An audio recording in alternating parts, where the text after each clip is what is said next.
હવામાન વિભાગ દ્વારા કરવામાં આવેલી આગાહી મુજબ બનાસકાંઠા જિલ્લામાં અનેક જગ્યાએ વરસાદ થયો હતો। દિવસભર ઝરમર વરસાદ રહેતા ડીસા, ધાનેરા સહિતના વિસ્તારોમાં અંદાજિત 1 ઇંચ જેટલો વરસાદ ખાબક્યો હતો। વરસાદી પાણી ખેતરોમાં ભરાઈ જતા ખેતરમાં નીકાળીને ઢગલો કરેલા બટાકા અને શક્કરટેટીના વાવેતરમાં વ્યાપક નુકસાન થયું। વરસાદના કારણે બટાકામાં અંદાજિત 20 થી 30% જેટલું નુકસાન થયું। વારંવાર થતા નુકસાનના કારણે ખેડૂતો પણ હવે સરકાર પાસે સહાયની માંગ કરી રહ્યા છે।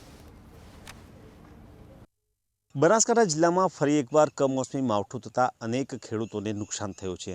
ખાસ કરીને વાત કરીએ તો બનાસકાંઠા જિલ્લામાં અત્યારે બટાટા નીકળવાની સિઝન ચાલી રહી હતી। અનેક ખેતરોમાં હજુ પણ આપ જોઈ શકો છો કે બટાટા નીકાળીને ખેતરોમાં પડ્યા છે અને આવામાં જ્યારે કમોસમી માવઠું થયું તેના કારણે આ જે બટાટાનો પાક હતો તેને નુકસાન થયું છે અને તેની સીધી અસર ખેડૂતોના આવક પર પડી છે, ખેડૂતોની સ્થિતિ પર પડી છે। આપણી સાથે ખેડૂતો જોડાયા છે, બટાટાનું જે વાવેતર કરે છે ખેડૂત, તેમની સાથે વાત કરીશું। કાકા, ગઈકાલે જે કમોસમી માવઠું થયું છે એના કારણે કેવી અસર, કેટલું નુકસાન ખેડૂતોને શું કહેશો? બહુ નુકસાન છે। અત્યારે કોઈ લેવાલ નથી, બરોબર।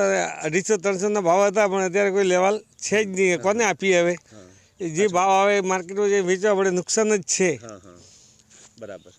કેટલું તમે વાવેતર કેટલું કર્યું હતું આ વખતે બટાટા? વાવેતર તો લગભગ 50-60 કટ્ટાનું કર્યું હતું પણ હવે બધું બગડી ગયું છે। હવે આ કોને આપવા જઈએ? વાયુ તારે મોંઘું થાય, વાયુ હતું 1000-1500 રૂપિયા બોરી વાવી હતી કટ્ટર। અત્યારે બહુ જ નુકસાન છે, લેવાલ નથી કોઈ। ચોક્કસ તો જે કમોસમી માવઠું પડ્યું છે તેના કારણે નુકસાન થયું છે। અન્ય ખેડૂત આપણી સાથે જોડાયા છે। તમે આ વખતે શું વાવેતર કર્યું હતું અને કેટલું નુકસાન થયું છે? બટાકા સ્ટાર્ટમાં વરસાદ પડી ગયો વાવેતરની ટાઈમમાં, અને અત્યારે કાઢવાની ટાઈમે વરસાદ બહુ પડી ગયો। બટાકા કલર ચેન્જ થઈ ગયો, બરાબર। અને જે બજારનો ભાવ એપીએમસીમાં જાય એ વેચી માં આપણે સ્ટોરને લાયક બટાકા છે નથી। અને અત્યારે જે આપણે જે મનમાં જે 2 વીઘા 3 વીઘામાં વાવતા નાના ખેડૂત છીએ, અને આવી રીતે કમોસમી વરસાદ થઈ જાય તો આ બધાને જીવન કેવી રીતે જીવવાનું, એને માટે સરકારને વિનંતી કરું છું કે થોડા ખેડૂતોને, નાના ખેડૂતોને, કોઈ પણ ખેડૂત હોય એમને સહાયને સપોર્ટ કરવો જરૂરી છે। આ સમય બહુ ખરાબ છે ખેડૂત માટે। તમારે એકલાને કેટલું નુકસાન થયું છે? આપણે નુકસાન તો નુકસાન જ છે। અત્યારે જે 25% ડેમેજ થઈ ગયા બટાકા અને કલર ચેન્જ થઈ ગયો। અને આવું ખબર નથી કે આવો વરસાદ થશે તો સરકારને વિનંતી કરો છો કે ખેડૂતને સહાય આપવી જરૂરી છે એમ। ચોક્કસ તો જે પ્રકારે વરસાદ થયો છે કમોસમી માવઠું, ફરી એકવાર તમને બતાવી દઈશ કે અત્યારે અનેક ખેતરોની અંદર આ તે બટાટાના ઢગલા પડ્યા છે। ખેડૂતોએ બટાટાનું વાવેતર કર્યું હતું, તે આ વખતે ઉત્પાદન ભલે ઓછું હતું પરંતુ ભાવ ખૂબ જ સારા હતા, તેના કારણે ખેડૂતો ખુશખુશાલ હતા। પરંતુ કુદરત ફરી એકવાર ખેડૂતો પર રૂઠી છે અને કમોસમી માવઠું થવાના કારણે ખેડૂતોને નુકસાન થયું છે।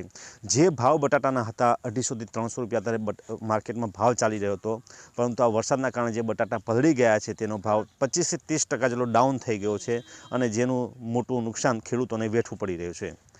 ખેડૂતોની માંગ છે કે સરકાર જે ખેડૂતોને અસર થઈ છે, જે નાના ખેડૂતો છે તેને મોટું નુકસાન થયું છે તેવા ખેડૂતોનો સર્વે કરી તાત્કાલિક સહાય આપે તેવી બનાસકાંઠા જિલ્લાના ખેડૂતોની માંગ છે। આનંદ જયસ્વાલ, GSTV, બનાસકાંઠા।